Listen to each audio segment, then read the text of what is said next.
잠언 16장 1절에서 9절 말씀 나누어 있습니다. 제가 1절 있습니다. 마음의 경영은 사람에게 있어도 말의 응답은 여호와께로서 나느니라.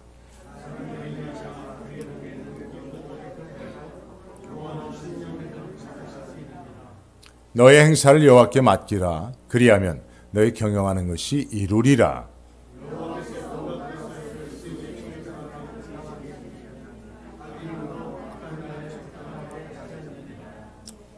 물은 마음이 교만한 자를 여호와께서 미워하시나니 피차 손을 잡을지라도 벌을 면치 못하리라. 죄악이 속하게 되고 여호와를 경외함으로 인하여 여기서 떠나게 되느니라. 사람의 행위가 여호와를 기쁘시게 하면 그 사람의 원수라도 그로 더불어 화목하게 하시느니라. 적은 이를 겸하면 많은 소득이 불을 겸한 것보다 나으니. 자, 함께 봅니다. 사람이 마음으로 자기의 길을 계획할지라도 그 걸음을 인도하시는 자는 여호와시니라. 아멘. 할렐루야. 예. 지난주 설교를 잠깐 좀 리마인드 하면요. 우리 권사님이 지난주에 목사님 하나님께서 축복하셔서 부하게 하시는 부자가 되는 그런 사람들이 있다고 하셨는데 4명을 얘기했는데 3명밖에 기억이 잘 안 나네요. 한 명 더 가르쳐주세요 이렇게 말씀하셨어요. 제가 좀 이따 가르쳐드리겠습니다 말씀드렸는데 지금 여러분들 지난주 설교를 생각해 보시는 다시 리마인드하는 차원에서 여러분들에게 그 하나님께서 부하게 하시는 4부류의 사람이 있는데 첫째는 흩어 구제하는 사람. 두 번째는 그렇죠. 구제하기를 좋아하는 사람. 즐기는 사람. 세 번째는 남을 윤택해 하는 사람이고 네 번째는 그렇죠. 곡식을 자기의 재물을 다른 사람을 위해서 내어주는 사람입니다. 할렐루야. 여러분들 하여튼 어떻게 그렇게 잘 알고 계세요? 저도 딱 떠오르진 않던데 여러분들 이렇게 금방 생각해 주셔서 대답해 주셔서 감사하고요. 저와 여러분들이 하나님이 공급하셔서 이 땅에서 부족함 없는 풍요로운 삶을 사시는 모든 성도님들 되실 주의 이름으로 축복합니다. 자, 오늘은 심령을 감찰하시는 하나님이라고 하는 제목으로 말씀 전하는데요. 자, 오늘 본문은 1절에서 9절까지 읽었습니다. 1절과 9절의 말씀을 보니까 그 의미상 같은 의미를 담고 있는 짝을 이루는 말씀이에요. 자, 1절을 보면요. 마음의 경영은 사람에게 있어도 말의 응답은 여호와께로 난다고 했잖아요. 그 9절 말씀 어떻습니까? 9절 말씀은 사람이 마음으로 자기의 길을 계획할지라도 이것은 1절에 마음의 경영과 마음의 계획 이 같은 뜻이거든요. 그리고 말의 응답 그 결과는 여호와께로부터 난다라고 하는 1절 말씀과 9절에 걸음을 인도하시는 여호와시니라라고 하는 말씀이 사실은 표현만 다르지 그 의미가 같은 말씀이에요. 그렇다고 한다면 여러분 잠언에는 각자 그 한 절 한 절이 독립된 의미를 가지고 있는 말씀이기도 하지만 이와 같이 1절과 9절이 같은 의미를 가지고 있는 동일한 의미의 다른 표현이라면 1절부터 9절까지의 말씀은 하나의 주제를 가지고 있는 그런 의미를 담고 있는 한 문단이라고 볼 수가 있습니다. 자, 그렇다고 한다면 1절과 9절의 말씀을 통해서 그 1절부터 9절까지의 주제는 무엇이겠는가라고 하는 것을 우리가 생각해 볼 수 있는데 그것은 바로 무엇이겠습니까? 모든 결정권이 누구에게 있다는 거예요? 하나님에게 있다는 거예요. 사람들이 좋은 경영 계획을 세워도 그것을 결정해 주시는 분, 그것을 이루어 주시는 분, 그것을 성취하시는 분은 누구라고요? 하나님이시라는 뜻입니다. 이것이 바로 1절부터 9절까지의 본문의 이 문단의 주제라고 말할 수 있어요. 그죠? 그래서 1절의 말의 응답은 결정, 결과, 그러니까 모든 결과는 다 하나님의 뜻 안에 있다는 거죠. 그 9절에 그의 걸음을 인도하시는 여호와라라고 하는 것은 사람이 어디로 갈지 계획을 세워도 사실은 그 사람이 계획한 대로 가는 게 아니라 하나님이 인도하시는 대로 인생은 사라지게 된다는 거예요. 그래서 모든 우리 인생의 삶에 하나님의 섭리와 주권이 있다는 것이죠. 이게 사실은 우리가 믿는, 여러분 장로교는 개혁주의 신앙을 믿고 있는데, 개혁주의 신앙의 가장 중요한 본질이 바로 하나님의 주권을 믿는 겁니다. 하나님의 통치를 믿는 겁니다. 우리 삶 가운데 하나님의 섭리가 있다는 사실을 믿는 것입니다. 여러분 이 믿음을 소유하시길 주의 이름으로 축복합니다. 여러분 이 믿음이 있어야 우리가 하나님을 사실은 경외하게 되는 거예요. 잠언의 지혜의 본질은 여호와를 경외함이라고 했잖아요. 그죠? 근데 우리가 여호와를 경외하는 신앙을 갖고자 한다면 먼저는 우리의 삶의 모든 통치권이 하나님에게 있다는 사실을 믿어야 됩니다. 여러분 생각해 보세요. 내가 인생을 열심히 좋은 계획을 세워서 경영을 잘해서 열심히 수고하면 내 인생이 다 성공한다고 하는 보장이 있으면 누가 하나님 의지하겠어요? 하나님 경외하지 않지요. 내가 열심히 하고 내가 잘 좋은 계획을 세우고 내가 사람들의 지혜를 조언을 들어서 내 인생길을 걸어가면 뭐 성공적인 인생을 사는데 굳이 하나님 의지하고 하나님 앞에 기도하고 하나님 앞에 간구할 일이 없겠죠. 그러나 사람이 좋은 경영 계획을 세워도 내가 걸어가고 싶은 길이 딱 있어도 그 길을 인도하신 분이 하나님이라고 하는 사실, 그 주권이 우리 인생에 미쳐지고 있다는 사실을 믿을 때 우리는 하나님을 경외하게 되는 줄로 믿습니다.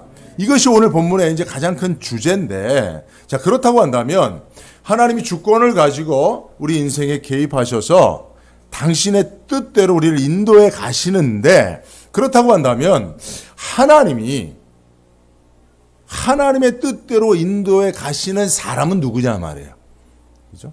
하나님이 그 계획하는 바를, 경영하는 바를 이루어 주시고 도와주시고 축복하시는 그 사람은 누구냐는 것이죠. 여러분 이게 성경 말씀 안에 담겨져 있다는 사실을 믿으시기 바랍니다. 왜냐하면요, 여러분 하나님의 주권과 반드시 짝을 이루는 것이 인간의 책임이에요. 자유의지를 가진 인간의 책임이 하나님의 주권과 동전의 양면과도 같습니다. 그죠? 왜냐? 인간의 책임, 자유의지를 주어 인간의 책임을 하나님께서 말씀하시지 않고 하나님의 주권만 얘기하면 사람들은 방종하게 되죠. 아니, 내가 아무것도 안 해도 하나님이 다 끌어가신다고 한다면 누가 애쓰고 힘쓰고 수고하겠어요? 누가 하나님 앞에 기도하겠어요? 그래 하나님이 다 인도하시는데 뭐 난 그냥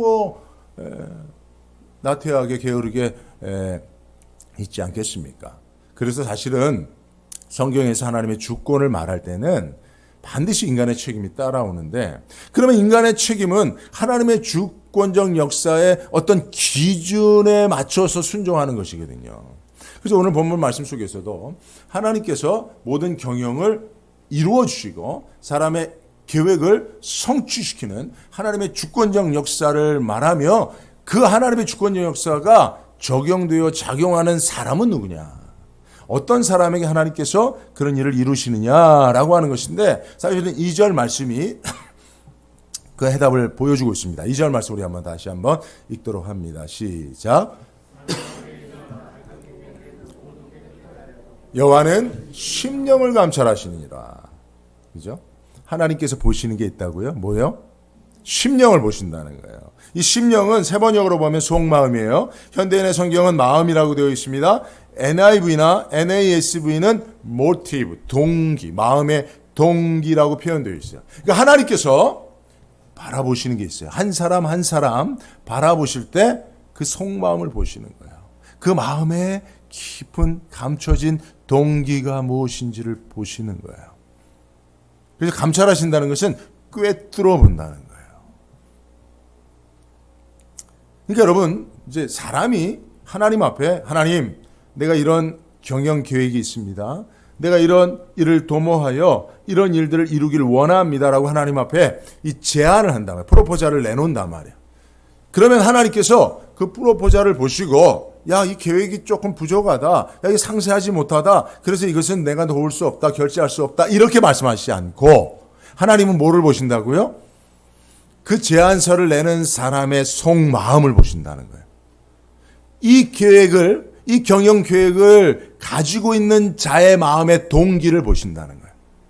그래서 그 동기가 하나님을 기쁘시게 할 만한 것이면, 그 결제 서류가 좀 부족해도, 그 계획이 완벽하지 않아도 하나님이 결제하시고 하나님이 결제하시면 이루어진다는 것입니다.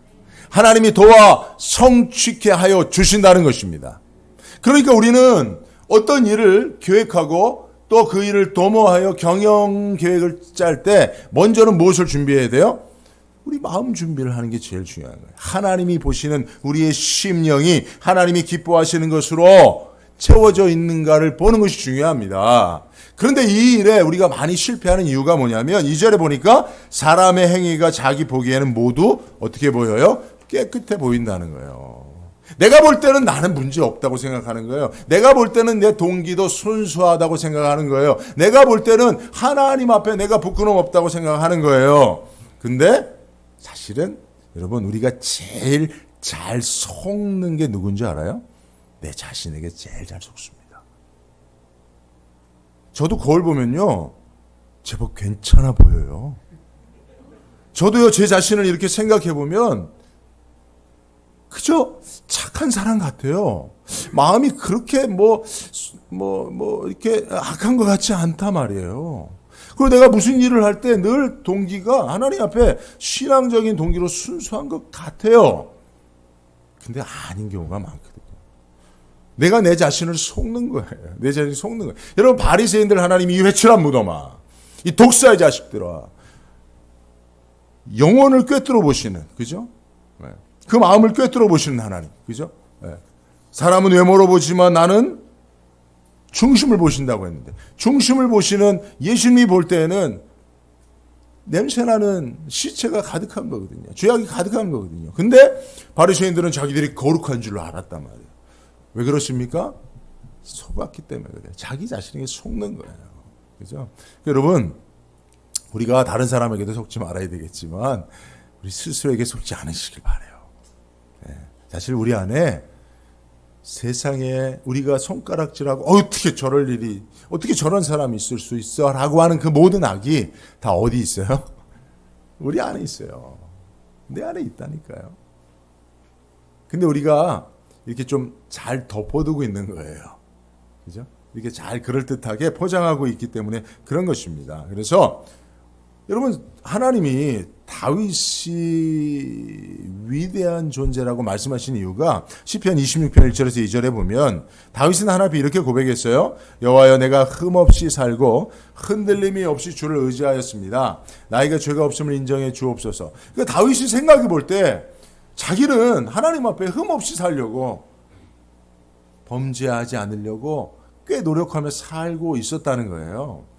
자기가 볼 때는 죄가 없는 것 같아요. 하나님이 인정하실 만한 삶인 것 같아요. 근데 2절에 다윗이 뭐라고 합니까?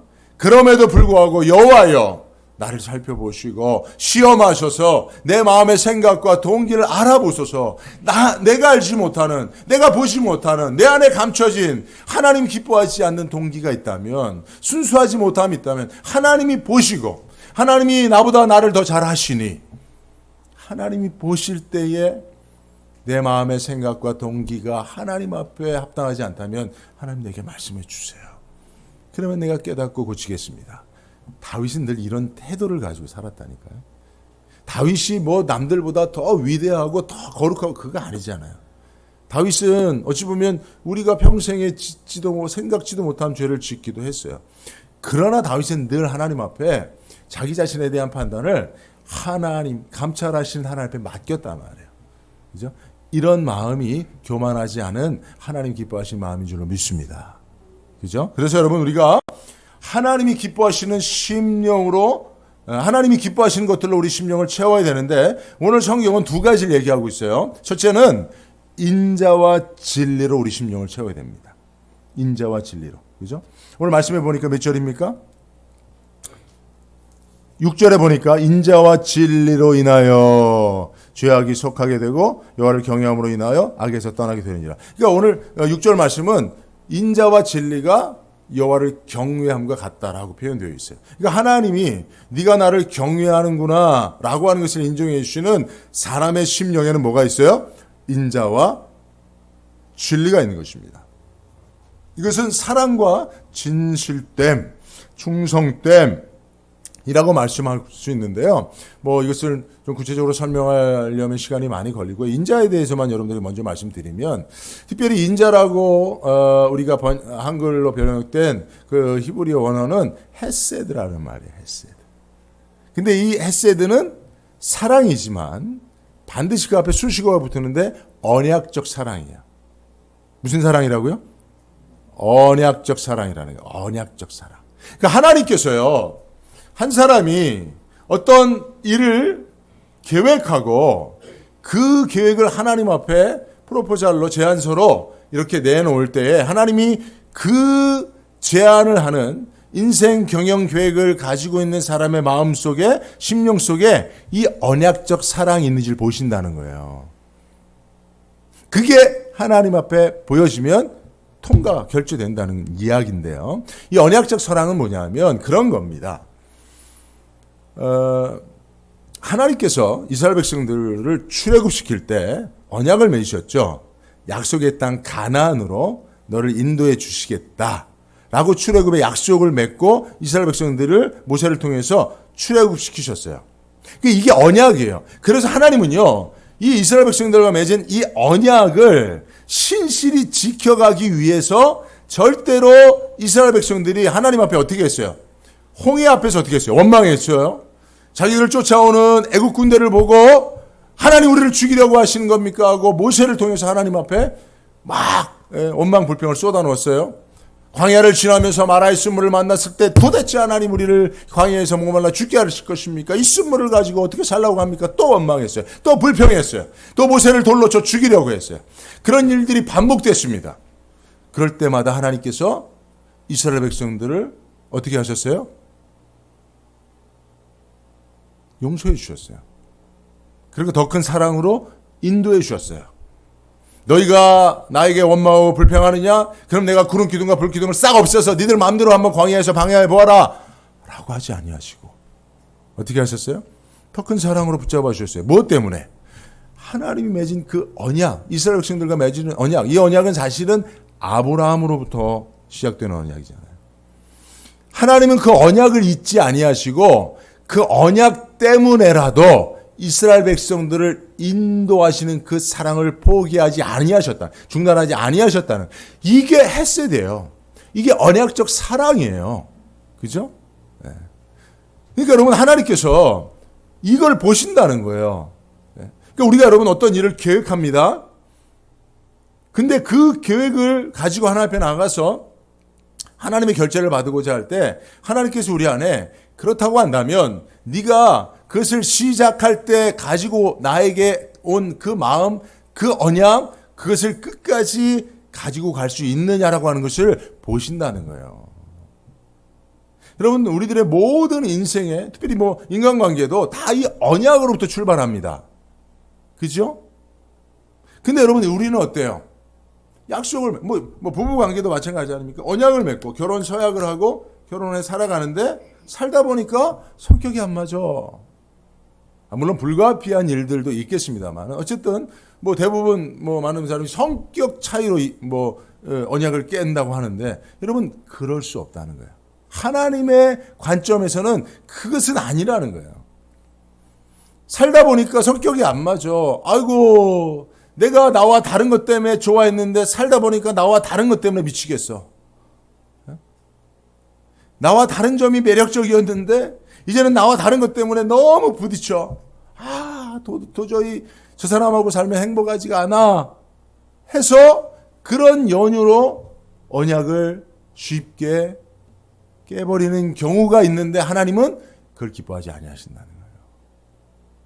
그 언약 때문에 하나님이 우리를 절대로 이스라엘 백성들을 버리지 아니하시되 우리를 버리지 아니시는 그 사랑으로 우리와 함께 동행하여 주시는 것처럼 너희들도 그 언약을 중시해야 된다는 거예요. 그걸 하나님 보신다는 겁니다. 여러분 모든 관계는 이렇게 시작됩니다. 저와 여러분들이 만난 것도 사실은 그런 언약의 기초에서 만난 거예요. 그런 보이지 않는 유무형의 언약들이 우리에게 다 있는 것입니다. 그런데 그 이후에 만남의 과정 속에서 그 여정 속에서 그 광야길을 함께 걷는 그 동행하는 길들 속에서 불편함이 생기고 불만이 생기고 엉망이 생긴다고 하여 이것을 쉽게 깨버리는 사람들 있잖아요.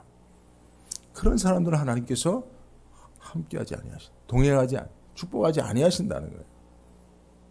하나님의 주권적 역사가 미추어 그들의 계획을 성취시키는 일에 하나님께서 돕지 아니하신다는 거예요. 그러나 힘들고 어려워도, 그죠? 광야 같은 인생길 고난스러워도 하나님과 맺은 언약을 붙잡고 끝까지 신실하게 하나님을 의지하고, 그죠? 나와 언약 맺은 사랑과의 그 언약을 지켜나가는 그 신실함. 그게 사실은 이제 그 사랑이고, 진리가 faithfulness라고 하는 단어로 쓰는데 그게 충성이거든요. 그게 사랑이요, 그게 충성인 거예요. 이런 마음들이 있길 바랍니다. 여러분, 작게는 여러분들이 사람들과 맺은 언약, 약속을 쉽게 깨는 사람들이 있죠. 중요하게 여기지 않는 사람들이 있죠. 그죠? 늘 시간 약속을 지키지 않는 사람들, 늘 작은 약속이라도 소홀히 여기는 사람들, 그런 사람들 하나님 기뻐하지 아니하신다는 거예요. 그러나 여러분, 우리가 맺은 언약을, 그 약속을 소중하게 여기고 늘 그 약속을 따라 지켜 사는 사람들. 여러분, 제가 일주일에 한 번 이렇게 이제 운동하는 모임 시간들이 있어요. 7시 반인데 저는 늘 7시 반 전에 갑니다. 근데 보면요, 어쩜 그렇게 똑같은지 몰라요. 7시 반에 오는 사람, 7시 35분에 오는 사람, 7시 40분에 오는 사람, 늘 8시야 돼서 오는 사람. 어쩜 그렇게 똑같아요? 매주? 어쩜 매주 그렇게 그런 똑같은 상황이 발생하는가요? 희한하더라고요.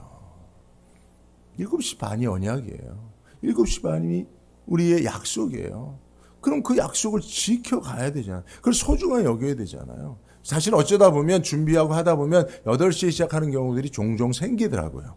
그러니까 이 사람들은 아는 거예요. 7시 반에 약속이지만 대충 보니까 8시쯤 가면 다 차려놓은 밥상에 난 숟가락 얻을 수 있다. 이런 마음 가지고 있는 거예요. 지혜롭죠. 자기 시간을 세이브하고 아주 좋지요. 그러나 약속을 소중하게 여기는 헤세드의 사랑은 그에게 없는 거예요. 부족한 거예요. 진리에 기초한 충성됨이 없는 것입니다. 하나님이 무엇을 보신다고? 그걸 보신다는 거죠. 그죠? 그래서 우리가 인생에 어떤 계획을 세우고 그 계획이 하나님의 보증하심 속에서, 하나님의 주권 속에서 도움을 얻으려면 그 마음들이 있어야 됩니다. 이 마음들이 저와 여러분들 가운데 오늘 성령 안에서 충만히 부어지기를 바랍니다. 자, 두 번째는 뭐냐면 결과보다 과정을 중시하는 거예요. 8절입니다. 적은 소득이 공의를 겸하면 많은 소득이 불의를 겸하는 것보다 낫다는 거예요. 그러니까 하나님께서 보시는 그 심령에 바로 이 말씀을 통해서 우리가 알 수 있는 것은 이겁니다. 과정을 중시하느냐, 결과를 중시하느냐는 거예요. 여러분, 지금 둘 중에 하나, 여러분들에게 제가 손을 들도록 부탁을 드릴 겁니다. 여러분, 둘 중에 하나는 반드시 손을 드시기를 바랍니다. 아시겠죠? 자, 첫 번째는 과정 중에 잘못과 실수가 있었어도 결국 목표한 결과물을 얻는 것이 더 중요하다. 자, 두 번째는 목표한 결과물에는 미치지 못하지만 그 과정이 바르고 공의롭다면 그것이 더 중요하다. 자, 1번과 2번. 여러분 1번 손 들어보세요. 2번 손 들어보세요. 역시 다수결의 원칙에 의해서 2번이 하나님 기뻐하시는 거예요. 맞아요. 하나님 이거 보시는 겁니다. 우리는 어떤 계획을 세울 때 내가 원하는 목표. 근데 가만히 보니까 우리 아들이 1번에 손을 들었네. 설교하는데 감히 쿵 충격이 오네요. 왜 1번에 유독 혼자 1번에 손을 드는 우리 아들에게 그 진위를 묻고 싶은데, 오늘 말씀을 듣고 변화되시기를 주의 이름으로 축복합니다. 아드님 꼭 그렇게 해주세요. 하나님이 기뻐하시는. 여러분, 우리가 어떤 계획을 세울 때 사실은 목표가 있잖아요. 결과물이 있잖아요. 얻고자 하는 거 있잖아요. 근데 이게 과정보다 더 소중하다고 생각하는 사람들은 불법과 탈법과 또 과정상의 실수와 잘못을 통해서라도 이것만 얻으면 만족하는 거죠. 이게 세상 사람들은 그래요. 그죠? 뭐로 가도 서울만 가면 되는 거 아닙니까? 그죠? 근데 하나님은 그렇지 않다는 거예요. 하나님은 네가 원하고 바라는 바 그 결과물에 부족한 수익이 있더라도 과정이 공의롭고 내가 원하는 방식을 네가 따랐으면 나는 그런 너의 마음에 심령에 그런 의도가 있다면 난 너를 도와주겠다는 거예요. 할렐루야. 그죠? 그래서 여러분 오늘 하나님께서는 이것을 말씀하시는 거예요. 여러분 이 말씀은 우리의 모든 신앙생활에도 적용이 됩니다. 뭐냐면요. 여러분 구원이 중요합니다만은 우리가 궁극적으로 구원받는 것보다 더 중요한 것은 구원받은 자의 삶의 과정이에요. 구원에 이르기까지 가는 여정이 더 중요한 거예요. 가나안에 들어가는 것을 이스라엘 백성들은 그토록 원하고 소원했지만 더 중요한 건 뭐예요? 가나안까지 가는 하나님과 동행하는 그 광야의 과정이에요. 그 과정이 하나님 마음에 심령을 보시는 하나님 마음에 기쁨이 돼야 가나안의 문이 열리는 거잖아요. 근데 그게 인정이 안 되니까 하나님이 어떻게 해요? 광야에서 뺑뺑이 돌리게 하시는 마찬가지입니다, 여러분. 구원도 여러분 구원으로 가는 우리의 믿음의 여정이 하나님 마음 앞에 공의로워야 돼요. 하나님의 기준과 방식에 맞아야 돼요. 그래야 구원의 문에 도달할 수 있는 것이라고까지 우리는 생각해 볼 수 있다는 것. 이것을 하나님이 보신다는 거예요. 그 마음속에. 네가 정말 나를 통해서 어떤 결과물만을 얻기를 원하느냐 아니면 나와 함께 그 일을 도모해가는 과정을 소중하게 여기느냐. 이것을 하나님께서 보신다는. 근데 하나님 이것을 볼 수 있다는 거예요, 여러분. 하나님 뭐 하다 보면 뭐 잘할게요. 이런 거 가지고 하나님 안 속으신다는 거예요. 그죠? 그래서 우리가 마음의 준비를 먼저 하는 것이 중요하다라고 하는 것, 오늘 성경이 이야기하고 있는 것이죠. 말씀을 좀 정리하도록 하겠습니다. 자, 3절을 보면 너의 행사를 여호와께 맡기라. 그리하면 내가 경영하는 것이 이루어지리라 했어요. 이건 뭐냐면 2절에 하나님이 심령을 감찰하신다고 말씀하시고 3절에 여호와께 맡기라. 그러면 하나님이 이루어주신다는 말씀 사이에는 바로 오늘 제가 말씀드린 하나님이 보시는 심령의 아름다운 것들이 우리 안에 준비되어지는 그 과정이 있는 거예요. 그것만 여러분들 안에 준비되어 있으면 여러분 어떤 여러분들의 능력을 초월하는 계획이라도 하나님 앞에 기도로 나아가시길 바랍니다. 하나님이 이루어 주실 것입니다. 하나님의 능력으로 이루어 주실 것입니다. 하나님이 여러분들에게 지혜를 주시고 또 능력을 주시고 힘을 더하시고 그래도 부족하면 하나님의 능력에 어려운 손으로 붙잡아서라도 여러분들이 계획하고 소원하는 것을 이루어 주실 것입니다. 오늘 잠이 그 선물 안에 카드에 제가 시편 말씀을 적었어요. 하나님께서 소원의 항구로 이끌어 주신다라고 하는 약속의 말씀을 적었는데 여러분 우리 인생의 항해 여러분 항해의 계획 경영을 잘해야만 우리가 원하는 소원의 항구에 도달하는 게 아니에요.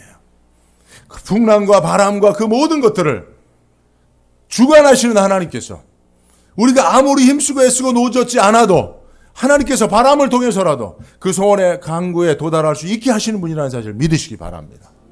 그러니까 여러분 우리가 그 마음을 준비하여 하나님 앞에 모든 것을 맡기면 그 일을 이루어 주신다는 것이죠.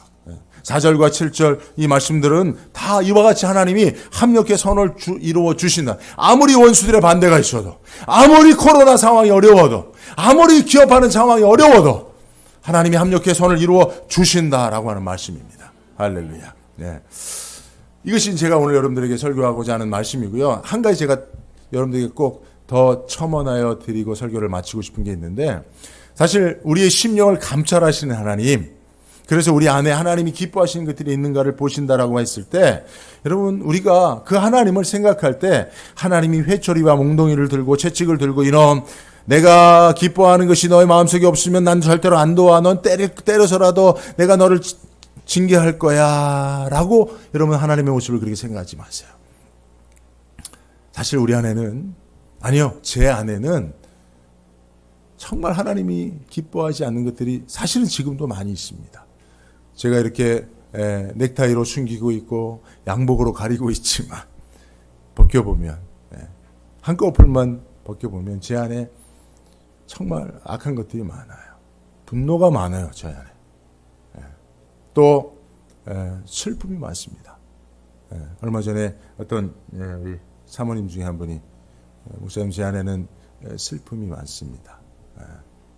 그런 말씀을 하셨는데 제 안에도 슬픔이 많아요. 어디서부터 주어졌는지 생겨나는지 알지 못하는 슬픔들, 우울들, 분노들, 화 이게 너무 많아요 제 안에. 하나님이 내 심령을 감찰하신다고 하니까 하나님이 이런 것들을 보시면 어떡하나.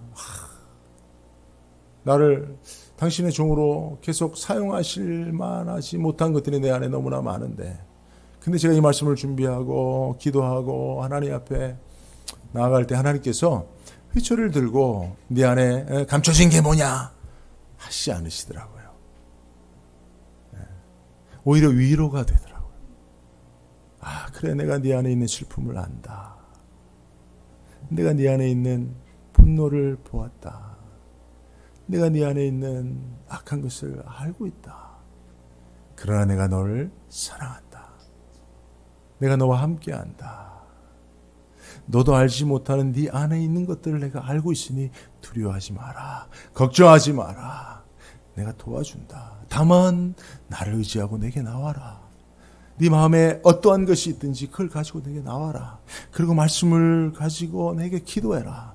그러면 내가 네 안에 있는 악한 것들을 다 제하고, 슬픔을 제하고, 우울을 제하고, 고통을 제하고, 분노를 다 제하고 내가 기뻐하는 것으로 채우리라. 하나님 그렇게 말씀해 주시더라고요. 저도 사실은 여러분들에게 이 말씀을 전하면서 저도 채찍을 들고 회초리를 들고 여러분들 안에 하나님 기뻐하지 않는 것들이 있으면 다 내버리세요 하고 그렇게 설교를 하려고 하다가 하나님이 오히려 저를 위로하시고 격려하시고, 내 안에 있는 것을 내가 아나, 그러나 나는 너를 사랑하고 여전히 너를 포기하지 않고 네 안에 있는 그것들을 다 용납하고 내가 좋은 것들로 채울 것이니 두려워하지 말라는 그 말씀 앞에 제가 많이 위로를 받고 여러분들 앞에 서서 이 말씀을 전합니다. 여러분들에게도 이 위로가 있기를 바라고요. 그리고 제가 오늘 이제 여러분들과 함께 찬양할 것입니다. 하나님은 실수하지 않으신다라는 찬양인데요. 여러분 인생길 우리가 때론 넘어지고 혹 내가 잘못된 길로 갈지라도 실수하지 아니하시는 하나님께서, 우리 안에 있는 모든 것을 아시는 하나님께서 우리를 도와 소원의 항구로 인도하여 주실 줄로 믿습니다. 기도하겠습니다. 하나님 감사합니다. 우리 심령을 감찰하신 하나님, 연약한 것을 보시고 강한 것으로 채워주시고 더러운 것과 추악한 것들을 보시고 거룩한 것들로 변화시켜 주셔서 하나님 앞에 우리가 경영하고 교육하는 것들을 하나님께서 들으시고 그 주권을 가지고 도우시고 역사하여 주신다고 약속하시니 감사합니다. 그 약속을 잊지 않고 그 일이 이루어지는 과정 속에 어려움이 있어도 주만 의지하고 끝까지 포기하지 않는 헷세대의 사랑을 가지고 주와 동행하는 우리 남가주 안디옥교회 모든 성도님들 되게 하여 주옵소서. 예수님의 이름으로 기도드리옵나이다. 아멘.